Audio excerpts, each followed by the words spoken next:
Welcome to the Parrish the Thought Show.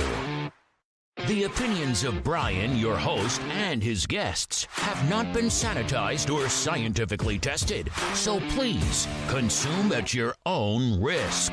Now, here's Brian.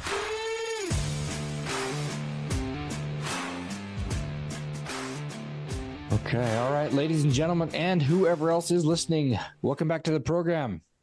My guest today is Jeff Strong, the author of the new book. I'm going to show it here on video in case I use a video clip, but called Torn, Why People We Love Are Leaving the Church and What We Can Learn from Them. And Jeff, I don't even know how I stumbled on. Well, welcome, sir. Yeah, thank you. I'm grateful for the opportunity to have a conversation with you today. I don't know how I stumbled on your book or your story. I think I listened to a lot of podcasts, and I've been on a church journey for the last 4 or 5 years, that's been out of the norm of my 31-year existence in it. And it just resonated with me because of I've got 2 kids that left.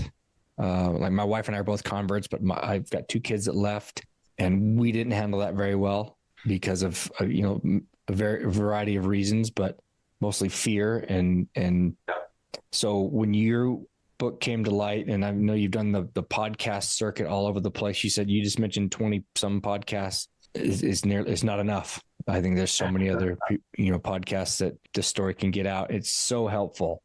I think I just see so many of us doing it wrong and harming our kids and our families and othering people. And so, well, I'll tell you what, the genesis, maybe words of wisdom. The thing I'm most grateful for is it seems to have started a really good and necessary conversation in the LDS community. And that makes me feel that the thousands of hours I spent on this has been worth it. If but the one, me, gets something out of it, to me, it's worth it. But will you tell the audience who you are, your church connection, your past, and I know you tell this in all your stories, but just kind of start there and then your story and the why behind this. Yeah. Let me give you like the 2-minute bio, and if I miss something, just please let me know. So, hey, I'm just a Utah LDS kid. I grew up in Springville, Utah.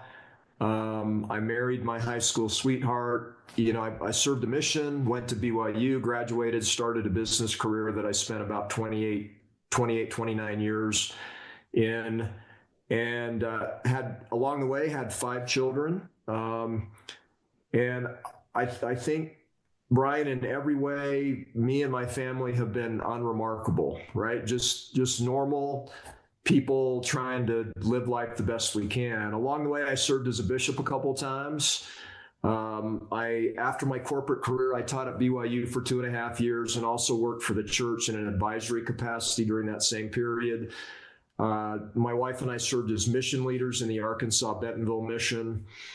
And probably the only other thing that would be noteworthy is I was in the consumer products industry. I was an executive, but consumer products companies do a ton of research, right? And so I became comfortable and fluent in research going back into the early 2000s. And so, I guess a composite of me is probably just a man that grew up in the church, that loves Latter-day Saints, that loves the gospel. But as I have walked in the circles I've walked in, I see the great strengths of our community, and I see some opportunities. And so that ultimately led me to do some research and write a book. And that you did, and it's a phenomenal story. My daughter actually served in the Bentonville mission. You right after you. When did you leave? I left in June of 2021. Okay, so she was in there about when Collins took over. Yeah, the Collins are awesome people, and we didn't get to know them very well. There's not you don't overlap much. It's a couple of hours and that's it. And then we were on the way. But everything I know about the Collins is good. Well, yeah, we met them and yeah, good people. So yeah, that's the mission she served in. So I thought it was kind of interesting that was that connection as well. So Yeah. So let's dive in to your why was this necessary? Yeah. You write this. The catalyst for this was my son Cale, and so Cale is a bit of a central figure in the book, and it's been a little over 13 years now, and I probably just need to share a little bit about Cale. Cale's a really incredible. He's not a young man anymore. He's 32 years old. He's an incredible man. He's really, really intelligent. He's deeply thoughtful. He has an eye for things that are true and good, and he has a pretty sensitive BS thermometer, and so I love him, and I'm very proud of him. But as he grew up, he was a pretty remarkable kid in a lot of ways, and I'm not here to brag about my son, but he was remarkable in a lot of ways. And he was very much a all-in, white shirt and tie, Latter-day Saint teenager. And so when he went into the MTC, and a few days in, he sent me an email, and I just got up like I do every morning. The first thing I do after I yawn and stretch a little bit is I stagger into my office and just check email. And there was an email from Cale, and it wasn't P-Day. And so I immediately knew something was up, and I opened it, and a couple of paragraphs in, I knew he was coming home. But Brian, deeper than that, just based on the tone and some of the word choices, it was pretty clear to me that he was also done with the church. And it in hindsight, we should have seen it coming to a degree, but hindsight is always 20/20, and when you're living in the moment, sometimes you miss things. And so we didn't see it coming. And so it was this massive tectonic plate shift in our family. And it's interesting because it's been 13 years. We've learned a lot. We've grown a lot as a family. It's a little bit hard for me to relate to the person I was 13 years ago and how I saw it then. But jumping back to that time, I was absolutely shocked, devastated, heartbroken, full of fear, full of despair. I'm still not over it. Well, what does over it look like? Yeah, it over it evolves as you learn more. Initially it was feeling, this is the part that I can't relate to anymore, but feeling that I lost my son, feeling that somehow he betrayed the faith and traditions of our family, wondering if I really knew who he was. Those thoughts don't make sense to me anymore. But I'm not over the fact that I was unprepared for the most important moment of his life. Now, I don't have regrets. I'm not a person that has a lot of regrets. I think that regrets are not healthy, but what you do is you look back and you say, well, I made a mistake, or I didn't see it correctly, or I had the wrong mindset, and then you learn, and then you change. And that's what prevents you from having regrets, because you can look back at those mistakes and you can say, well, I'm better because of that. I have more wisdom. I have more compassion. I'm more aware of what's going on in the world. So I don't have regrets, but it doesn't mean that I wouldn't have liked to have been more prepared for that moment. And so I guess that's what I mean when I say I'm still not over it. Well, there's a shock value. And we had our oldest daughter, she's 31, came out as lesbian probably, I don't know, a few years after she divorced her husband after being married in the temple. Yeah. And what I tell parents now, if they have, based on what we learned, is you have to mourn what you thought would be. Yeah, that's right. That's real. And I think you mentioned something like this in one of your interviews about you, and fill in the blanks if I get this wrong, but you said something like, I don't know, this is kind of a shock to me. I don't know how I'm going to behave or react. I don't know what's going to come out. Yeah. Does that make sense? Yeah. Remember what you said that?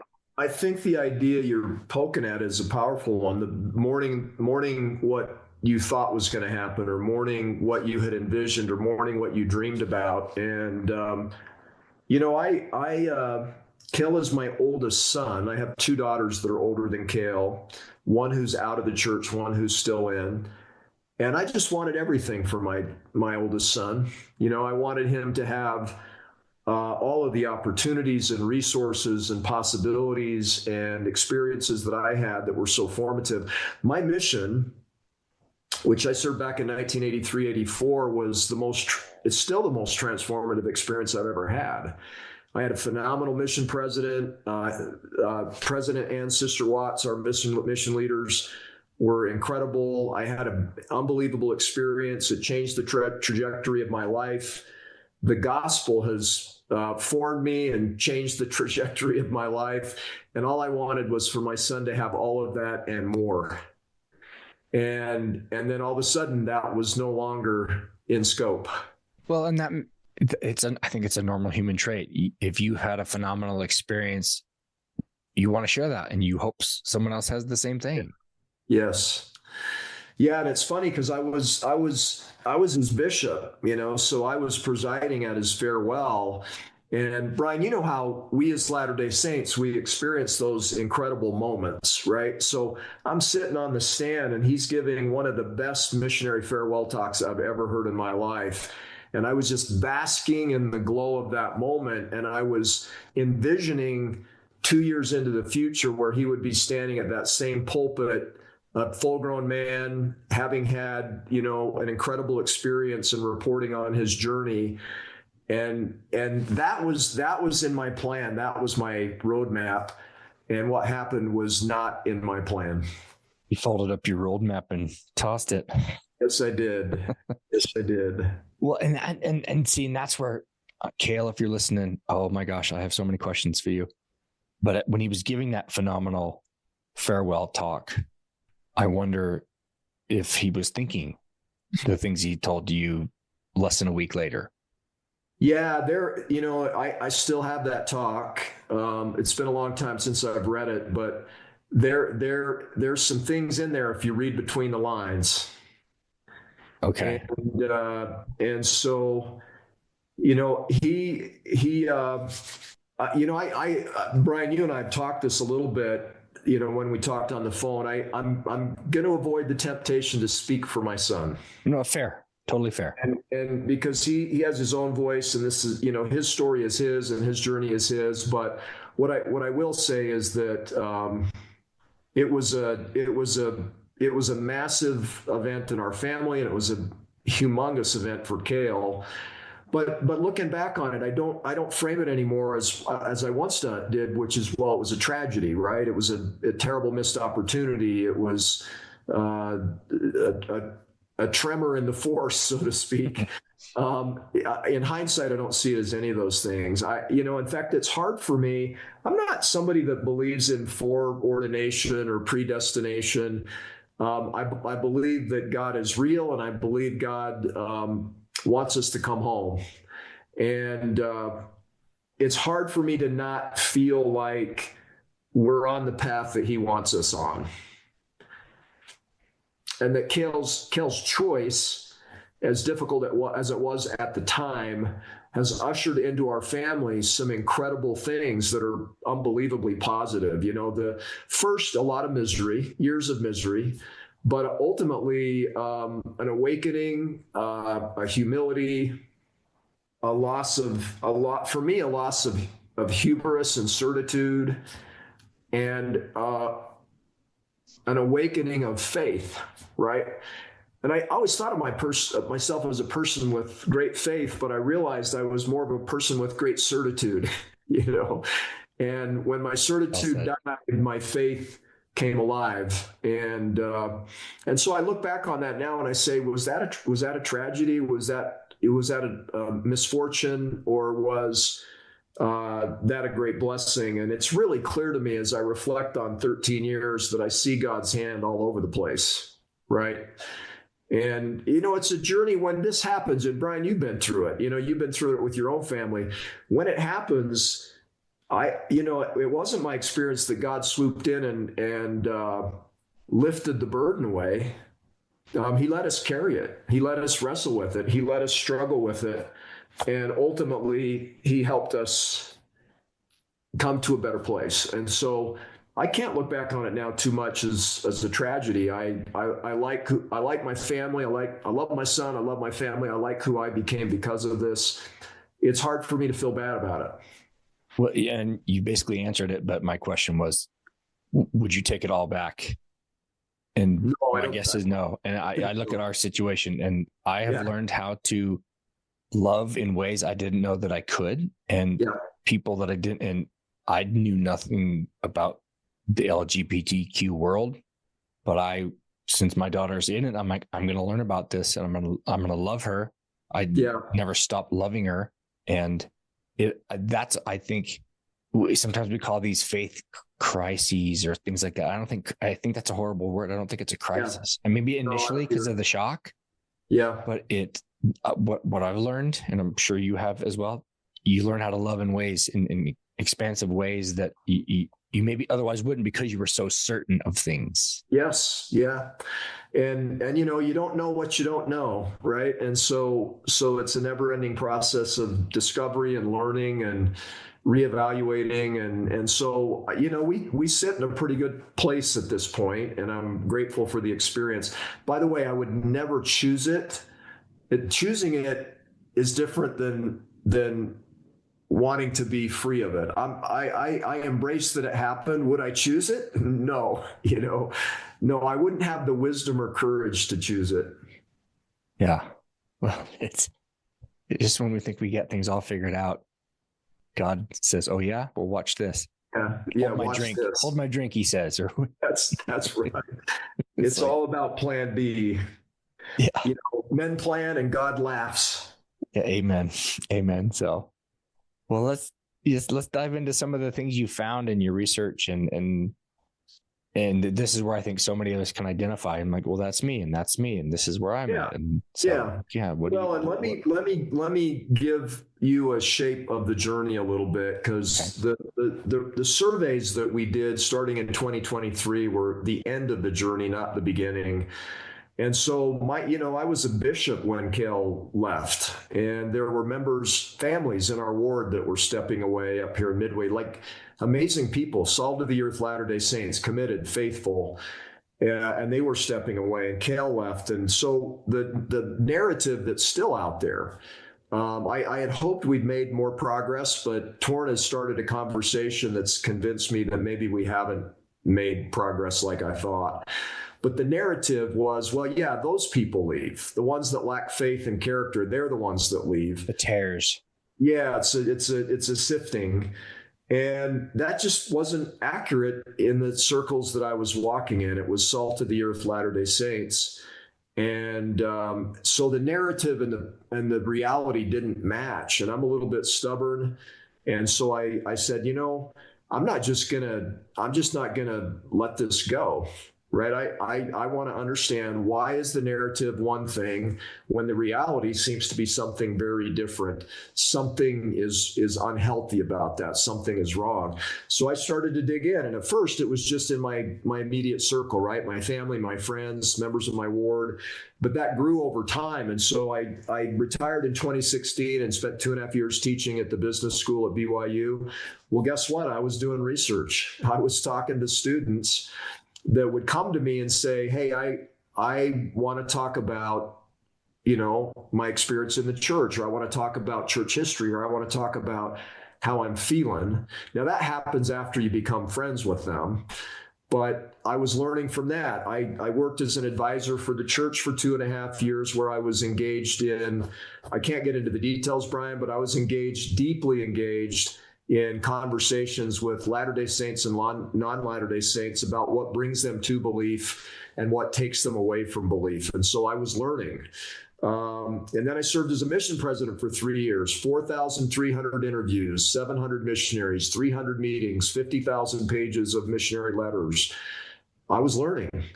And I came home in 2021. And I was, when you're a mission leader, you come home tired, and I was babysitting other people's adults for 3 years. Yeah, I for the was kids. I really mean, tired, emotionally tired, and I thought I'd just kind of move on, but people around me were leaving. Like my first counselor in the bishopric I had in Midway left with his wife and their children.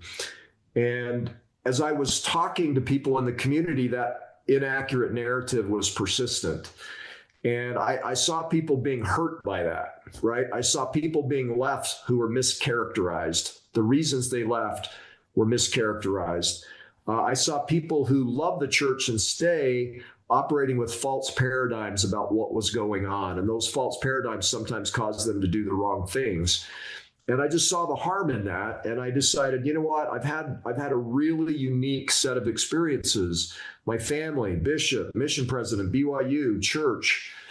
I have a perspective. And I think if I share my perspective, maybe it can help families like mine do a better job than I did. And so I decided to write the book, and I started to outline it, and then realized, hey, nobody's going to want to listen to an ex-mission president pontificate on his personal views. I need some data. And so I contacted some of my friends that I met at BYU and at the church that are world-class researchers. And I said, look, this is what I want to do.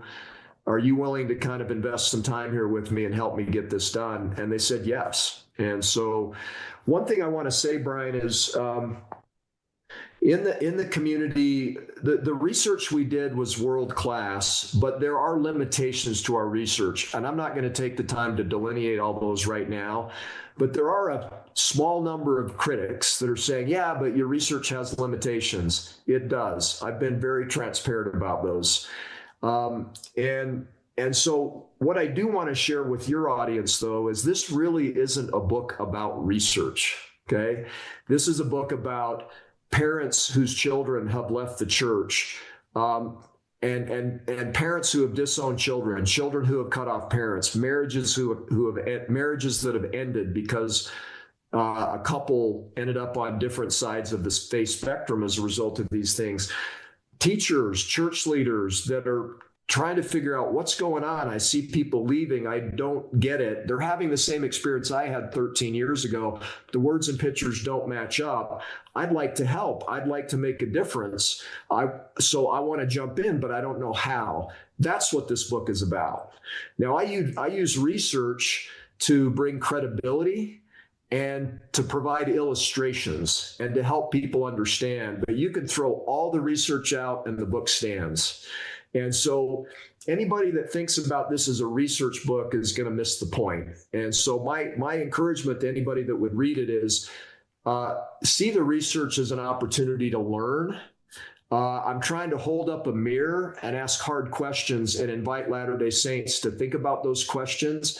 And at the end of the day, wherever somebody lands is fine with me, but I want them to look in that mirror and wrestle with the questions. And so that's really what led us to this moment now. well, and the data is backing up the narrative that people have. Well, and it's interesting because there's a reason that it's the number one best-selling Latter-day Saint book on Amazon. There's a reason that 87% as of this morning of the reviews on Amazon are 5-star. There's a reason that my podcasts have gotten 350,000 views and the Instagram shorts are now over 1 million. And Brian, it's not because of my good looks and charm, as you can see, it's because this is a conversation that people want to have. And it's long overdue. And it's long overdue. And so all I did is throw a light switch on and say, hey, how about we talk about this as a community? And that is what lit the fire that has become this conversation. And so it's really not about me. It's not about me. It's not about what I think. It's about the families and individuals that are deeply torn by these issues and are looking for a path forward. And I think when you and I initially spoke, we talked about, or I'd mentioned that church, we always talk about the church is for the sick and the afflicted, and I've always kind of been baffled that we don't feel comfortable talking about absolutely anything and everything at church. Yeah. We do the things that are certain, like you mentioned, and this is how it is. And we just kind of regurgitate the plan. And this is where we should be able to talk about everything. And people just they don't feel free and safe to do that because of the very reasons that you talk about. Yeah, it's interesting. This isn't in the book, but and this isn't my research, but I am aware of research that was done in the last 12 months where one of the findings was that about 50% of active Latter-day Saints come home from the 2-hour block feeling that the experience was not fulfilling, that it was empty. And Brian, I think part of the reason is what you just said, right? So when we're not able or willing to be honest and vulnerable and open and share what's real and deep and meaningful and problematic and great about our lives in a church setting, then we sort of reduce the setting to this formal, superficial, performative, empty speed dating, And I did a podcast yesterday with a guy that I just love. And his podcast is primarily focused on younger men, call it, 39 and under, who feel lost in the church. And this is an active, faithful podcast. This is not a, ex-Mormon podcast. And he's trying to help them make a connection, feel human, experience a feeling of brotherhood with other Latter-day Saint men. And he talked about what you and I are talking about. He just said, look, it's when we can't be vulnerable and honest, then we automatically reduce the experience to something that's really, really bland. Well, there's a reason some of the church spoof films, like RM, for example, have you seen a lot of those? Yes, I have. And the depiction of the elders quorum class. Yeah. They're all looking down. They're bored. They'd rather be anywhere but there. Yeah. There's just no connection. No. And I've had some experiences. Being a mission president's really incredible in a lot of ways, because you are essentially the curator of the culture in your mission. And so if you want honesty and vulnerability, guess what? You can make it happen. You can make it happen. And I had experiences with missionaries in zone conferences and other settings that were extraordinary, because we tried as best we could to help people feel this is a place where you can be honest and vulnerable. I've had a few experiences like that in the church, and when it happens, it's incredible. I've been in gospel doctrine classes where the Spirit was there and people felt comfortable to take some risks and share deeply, deeply personal experiences that were incredible, and also how they felt God's hand in the middle of their miseries or their trials or their tribulations. And when we have those kinds of experiences during the 2-hour block, you can't wait to go back next Sunday, because you're anticipating maybe it could happen again. And if it's not that, right, if it's everybody checking ESPN for the football scores during second hour, and looking at their watch and thinking about how quick they're going to leave skid marks in the parking lot to get out of there, we're missing the mark, right? Yeah, because that's the Sunday, the Sabbath has been prescribed as the ideal pinnacle of your week. Yeah. And the most sacred event of the week. And I know, for me, it's just not. And yeah, I've had to turn, the only way I like, for example, how I've changed that is I don't go with my cup hoping it gets filled anymore. Yeah. Yeah. I go and I look around and I'm scanning the crowd. Who can I help? Who can I love? Yeah. If that's all I can do. And the second commandment of loving your neighbor is the basic gospel for me. Right. Yeah, no, I love that. And I applaud you for doing that. And that keeps me going. That ends up being a big part of my 2-hour block as well. Is there's somebody there that I can, it doesn't take much sometimes. It just a hello, a hug, a pat on the back, how you doing? an acknowledgement that you see them, that you understand who they are, that you're happy and excited to see them. Sometimes that goes a long way. Well, I've been in the young men for 15 years or so of my existence in the church, and what I've found with them is, I know there's this drive to, well, we got to get through the material, get the lesson out, teach the lesson. Yeah. And I'm not good. I'm not a scriptorian. Scriptures are hard for me. Always have been. History stories have been tough. So I would spend 20 minutes of every week, every class, just asking them how they've been. Tell me something you've learned since the last time we saw you, anything. Yeah. And I had one of the families who in my neighborhood, who the whole family has since left, but he came by one day and he says, "My son loves your class." And I said, "Weird. Why?" He says, "Because you talk about shoes. You're interested in is where he's into shoes. And you ask him about shoes and his life, and they love that." Yeah. And then but we got to get this lesson out. And I just see their eyes glaze over, and I sometimes want to put a gun in my mouth when it's that boring. Yeah.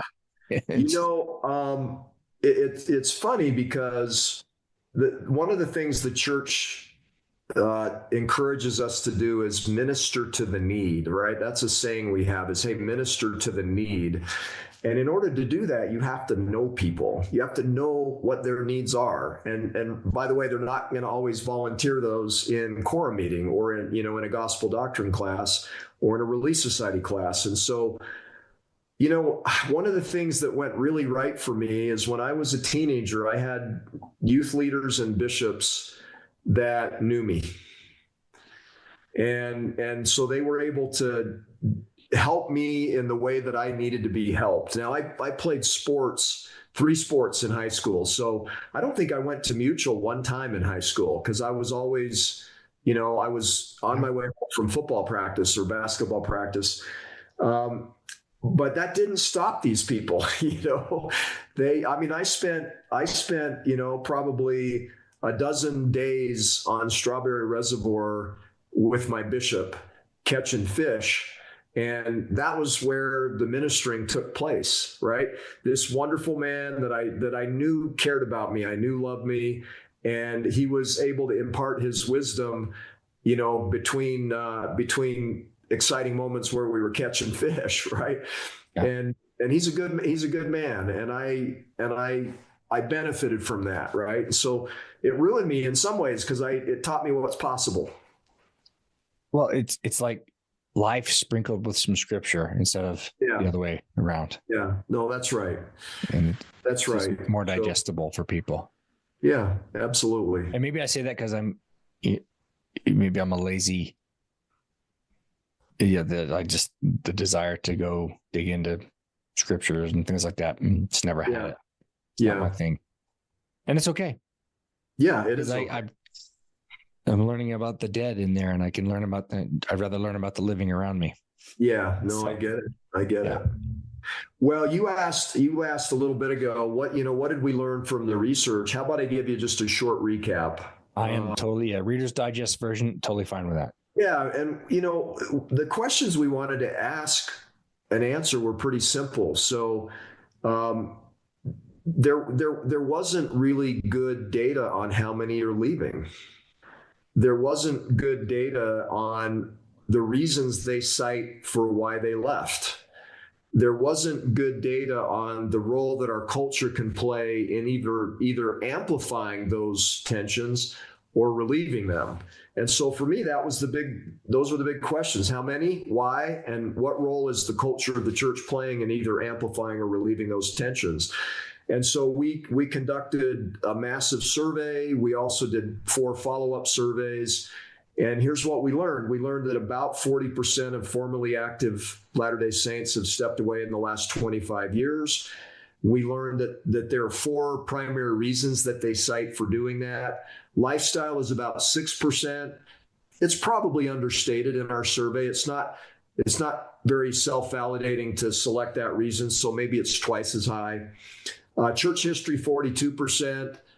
social positions of the church, 33%, and then church experience, 18%. And we also learned that the culture is playing a very significant role in how people experience that. Now, some people have asked me, Jeff, why did you write a book about culture? 42% of the people that have left cite church history as the reason. Why didn't you write a book about church history? Because there's 1,000 of them already. Yeah, that's it. Thank you, Brian, for recognizing that, because those books have already been written. And guess which book hasn't been written? The one about culture. And I'll give you another perspective. We can't change our history. It is what it is. But if we get the culture right, we can change how we talk about it. We can change how open, honest, accountable we are when we're dealing with those historical questions. And to me, that's where we as Latter-day Saints have the most leverage for good is, don't ruminate about things we can't change. Let's figure out what we can do to deal with those things in a more healthy way. Yeah, the church is the culture. Yeah, for sure. People say, oh, well, there's the gospel and then there's the church. I'm like, no, that's what you live and breathe every day and every week and every month and every year. Yeah, I've got a business background, Brian, and there's an old, one of the management consultant geniuses from the 1990s wrote a best-selling book, and he made the statement, culture eats strategy for lunch. Okay. And I spent nearly 3 decades in world-class companies in senior management roles, or at least the last 15 years in senior management roles. And I've spent a lifetime in the church. And this I wouldn't want people to take this completely literally, but here's what I would tell you. Culture eats doctrine for lunch. Culture eats policy for lunch. And so if we're not, culture determines how we think about, talk about, teach, live, interpret, all of those things, doctrine, policy, standards. And so in my view, and I know there are people that would disagree with me, it is the conversation, right? Or should be. And so that's why I wrote the book the way that I did. And I'm fine to talk about those other topics. But at the end of the day, as a faithful Latter-day Saint that wants the church to be big, growing, and amazing, that's the lever that I see that can make the difference. I have these thoughts that I think if leadership would acknowledge hey, yeah, like you said, the history, we can't change it. Acknowledge, hey, here's some history in the past. These are some things that went wrong. This is how we're going to do it better. I think people would be all over that. And, but there's this fear of, never talk about it. Don't talk about it. And yeah. So that drives people into the shadows more. Yes. We would just say, hey, we made this horrible mistake. Let's just use the big one, the blacks in the priesthood. Let's just bring that one up. Yeah. If the church came out and said that was horribly wrong and racist or whatever the reason, this is why, or this is what we suspect why we don't know those, all those leaders are dead and gone. We don't know their intentions. Yeah, there's things written. And this is how we're going to move forward. We know it hurt people. That was horrible. Let's move forward in a better way. I think everyone would jump on board. And I think people would be flocking to the doors. Yeah, can I build on that? Because I resonate a lot with what you're saying.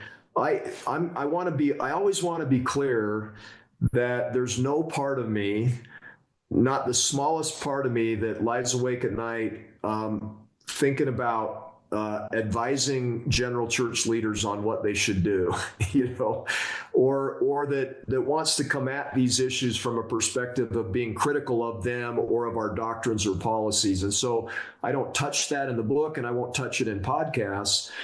But as just a regular member of the church, from my experience with Brian, people like you or other friends and family members, and from my research, it's really clear to me that Latter-day Saints can handle the truth, and they're hungry for it. And so, I'll leave it to powers that are greater than me to figure out how to deal with that. But what I can tell you is I think there would be a massive exhale if we would encounter and deal with some of these challenges in just a very open, honest, accountable, authentic way.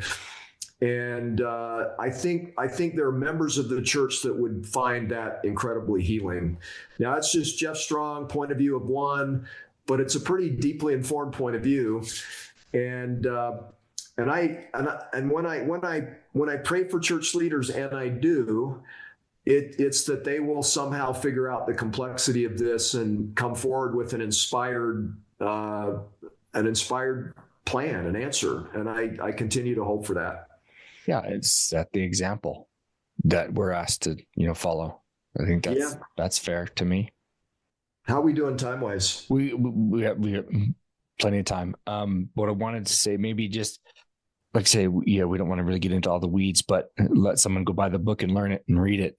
But what haven't I asked you about this topic? Or I feel like we've covered it, but what am I missing that maybe people should hear? Or I have some suggestions for how we can do better, but as well as you do. But well, and I'd love to hear your ideas, Brian. I think talking a little bit about culture and the metaphor of culture as soil might be helpful, because it's an incredible framework for how to approach the problem. So even though, people are going to forget about me and they're going to forget about the book at some point, but if they hang on to that framework, it'll serve them for years and years to come. And so I shared with Cale an early draft of I wouldn't call it wasn't a manuscript. It was sort of an executive summary and a little bit of the early chapter work.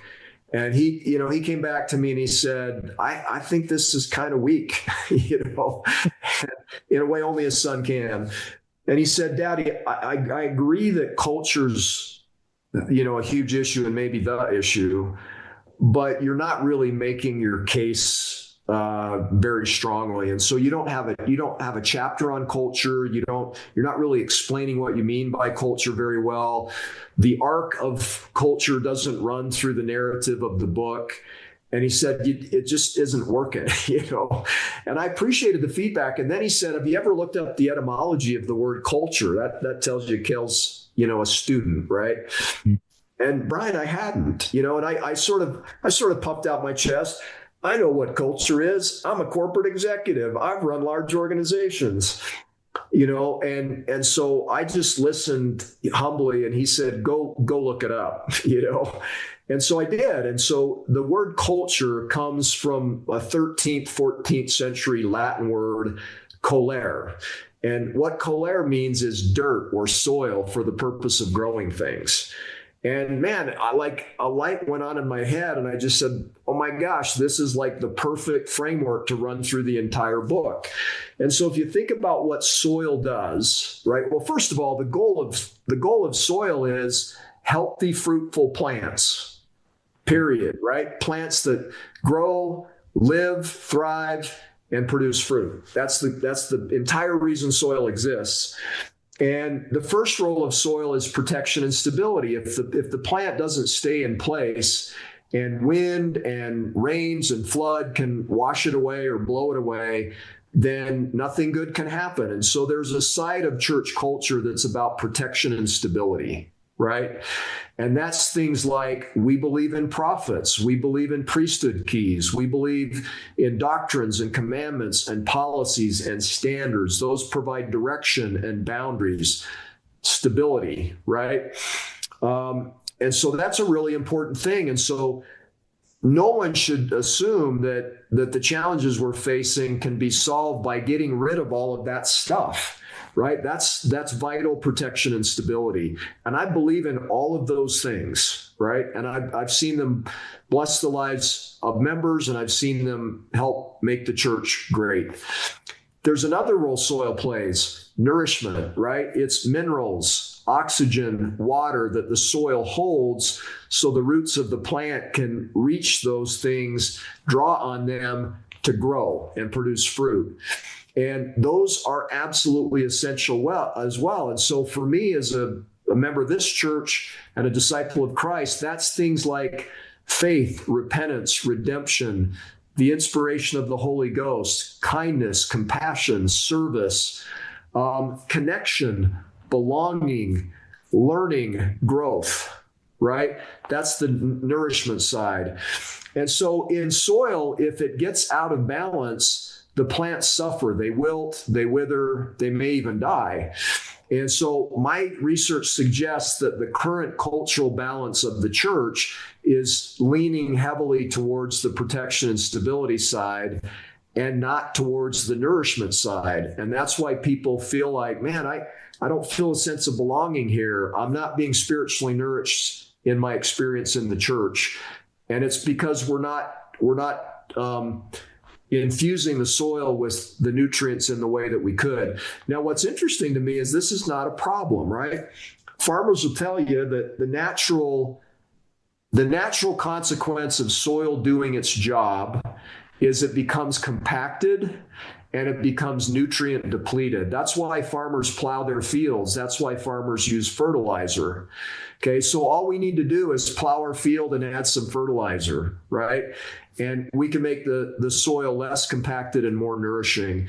And so that's the framework. And so as Latter-day Saints, as we think about, first of all, ourselves, our spouses, our families, our friends, circle of friends, and ultimately our wards, we can have an eye towards soil that's nourishing, and we can try to be cultivators of that soil, right? Contributing in a way that makes the soil nourishing. And we can be mindful that sometimes we can be part of the problem if we're too rigid and making that soil too compacted. And so that's the framework I would toss out to you and your listeners to say that framework can serve us well. Now, in the book, I get into 4 specific ways that our cultural soil is sometimes imbalanced, and we may not have time to get into those, but what I'll tell you is they're not issues of good or evil, right or wrong, black or white. They're just issues of balance. Making sure that we're balancing the necessary things that provide stability and protection and the necessary things that provide nourishment, and that we're paying attention to how the plants are doing, right? And if the plants aren't doing well, we should probably adjust either the level of compaction or the level of nourishment in the soil so the plants will thrive again. I'm glad you mentioned that, because I've had this. I think we need to, as a people, no matter where people are in their journeys, we need to be curious. And as you're talking about soil, I think curiosity is a great fertilizer for the soil. You know what? Brian, I got a hunch you probably watched Ted Lasso. Do you watch Ted Lasso? Yes. Okay. I had a hunch. Yes.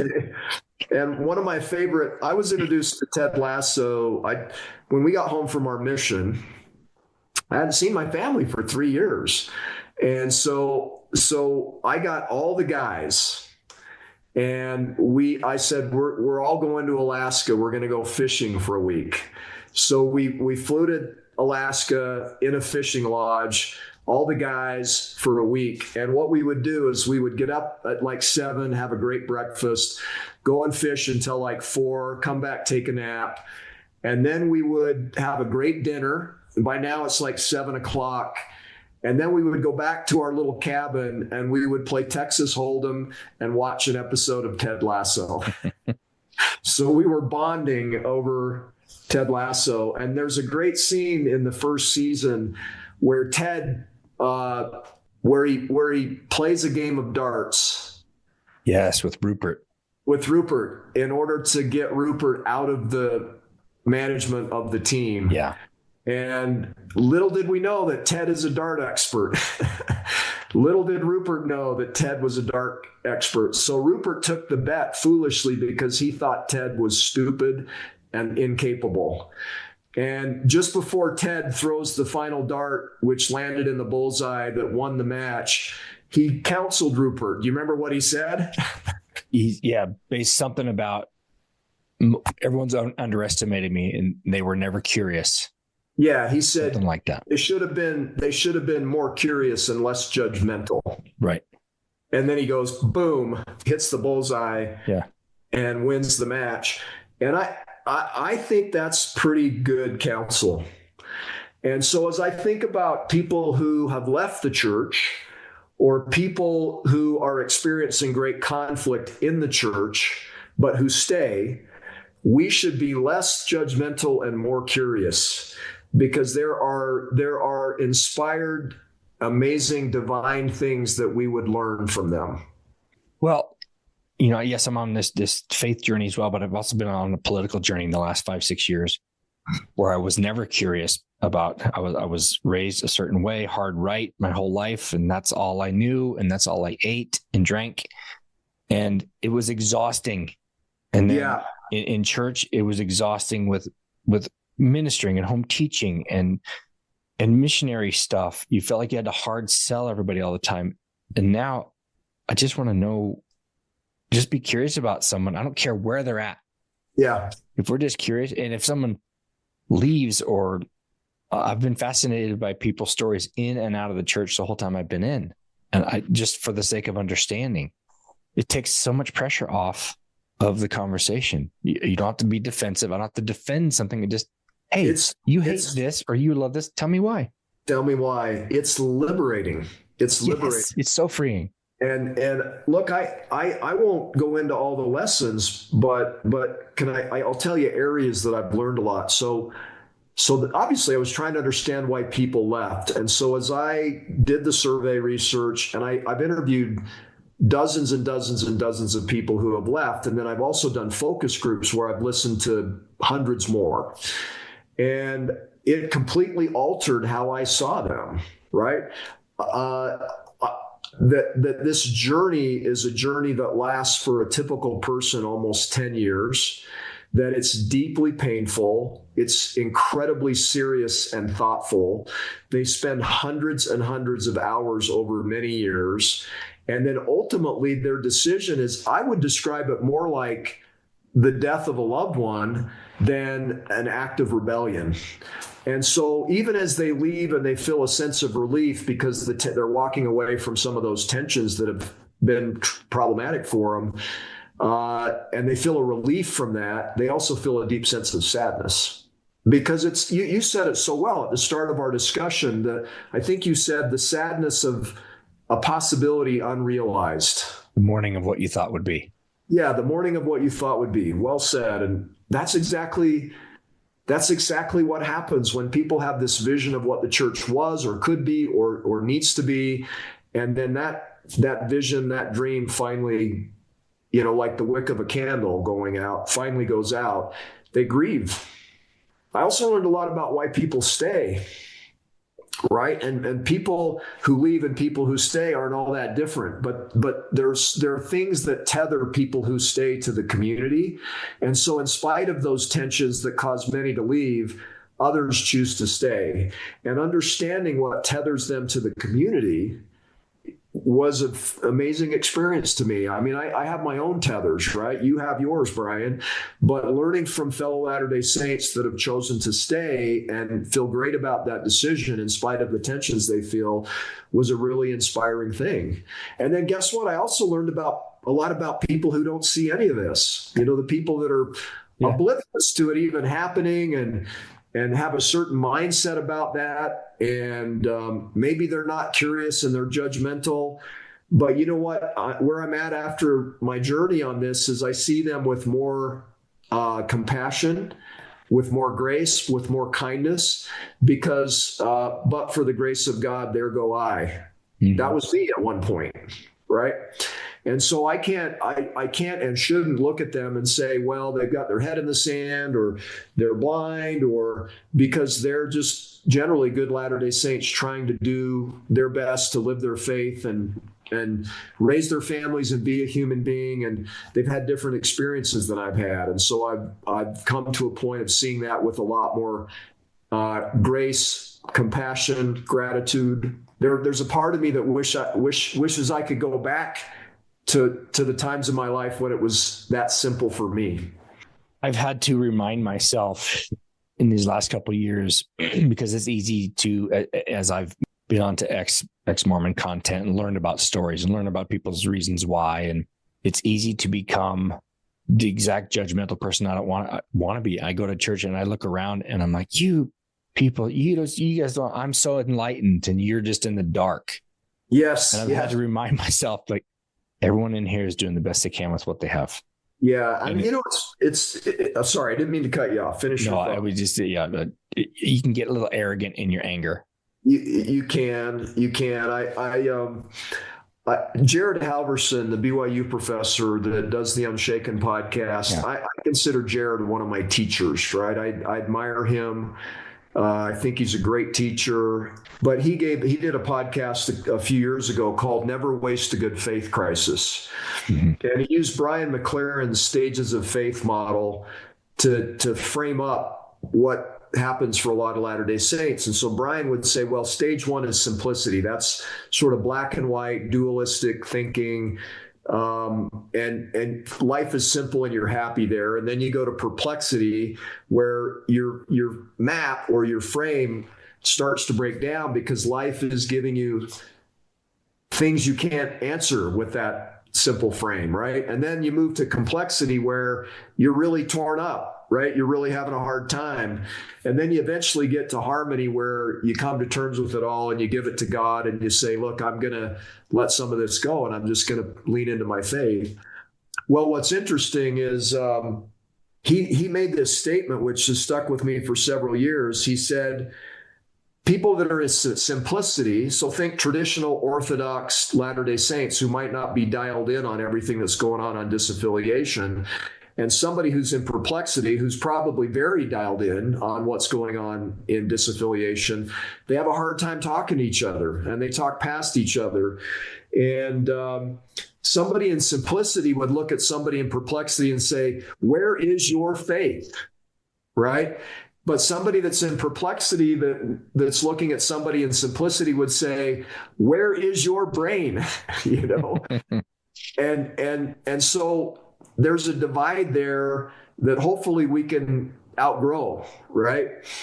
And but you got to be aware, you got to know that people are in different places and that they're sincere and authentic and honest in their placement, and that it's working for them. And then I think that elicits in us the compassion and patience to say, I can be okay with people who are different, right? Yeah, what a concept, right? And what a concept. Paul, 1 Corinthians chapter 12, the body of Christ. I love that. I love that doctrine, right? That the body of Christ has many parts and we need them, right? And the ones that we sometimes dismiss as being less necessary might be the ones we need the most. By the way, I learned that as a mission president over and over again. The missionaries that didn't fit, the missionaries that drove me crazy because they couldn't run the playbook, were the ones that taught me the most and the ones that made the mission the most real and human that it could be. We had a guy join the church in the Bentonville stake, pretty remarkable guy. So as converts go, you'd say, well, he was up there, right? Mm-hmm. And I always wanted to talk to converts that I met and say, tell me about, I'm the mission president. Tell me about the role the missionaries played in this. And he was in the stake and in the ward where our assistants were. So the missionaries that had taught him over a period of time were all assistants, right? In theory, the most capable missionaries you have. The top dogs, yes. The top dogs. And by the way, we had amazing assistants, so they were good. And I said, was it Elder so-and-so? Was it Elder so? Nope, it wasn't. And then he named a missionary that I could not believe he named. Now, this was a missionary that struggled his entire mission, that wasn't a very capable missionary, that was incredibly conflicted about even being on a mission because he didn't really want to be, and ultimately got sent home. And that's the missionary he named. And I said, really? Like, you got to be kidding me. I tried not to be so surprised. And I said, well, you got to tell me why. And he said he was the first missionary. He was the first missionary that taught me, that caused me to think, if this missionary's in that church, then I can be in that church.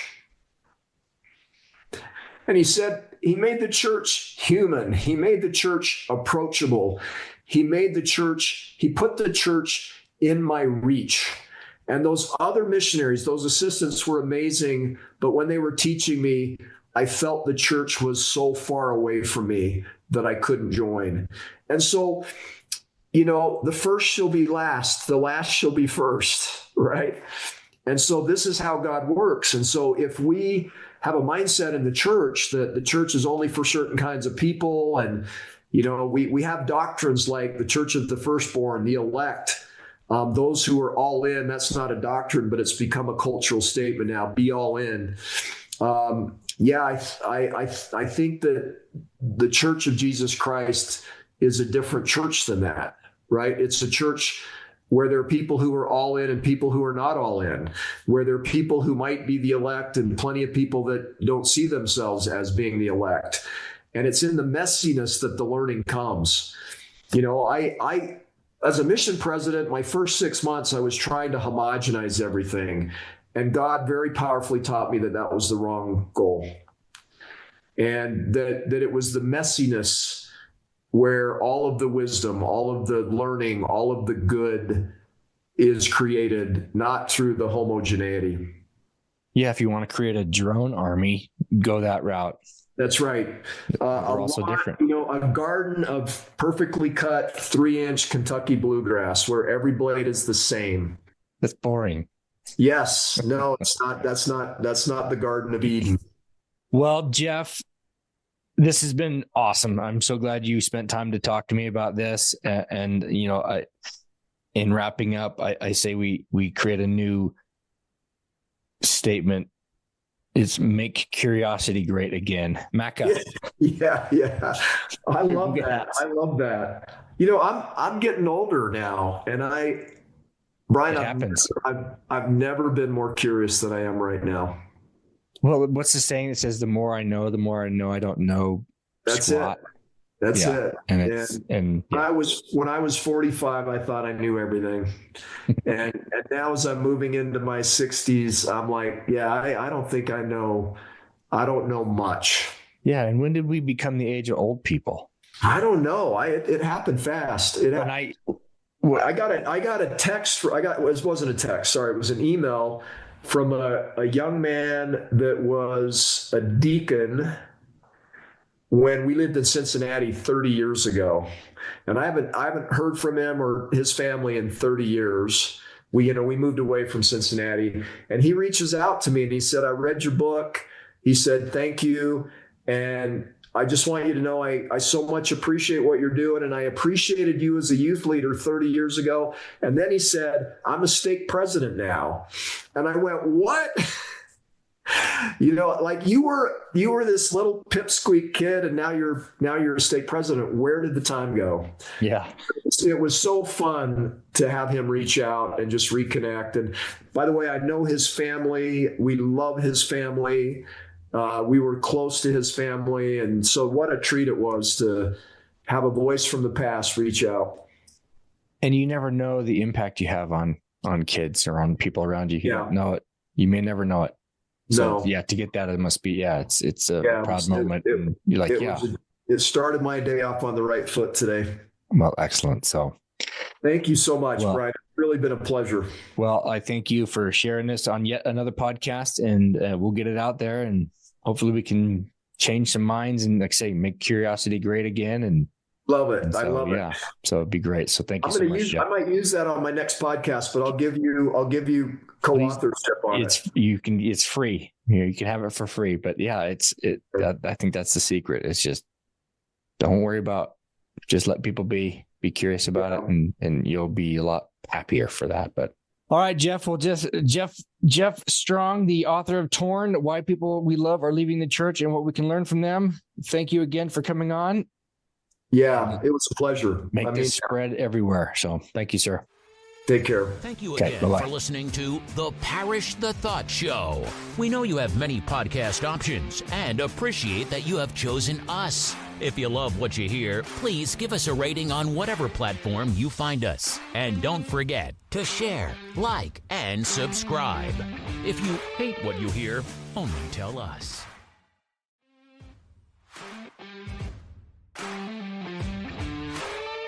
You're still here? Click on the next episode for more from The Parrish the Thought Show.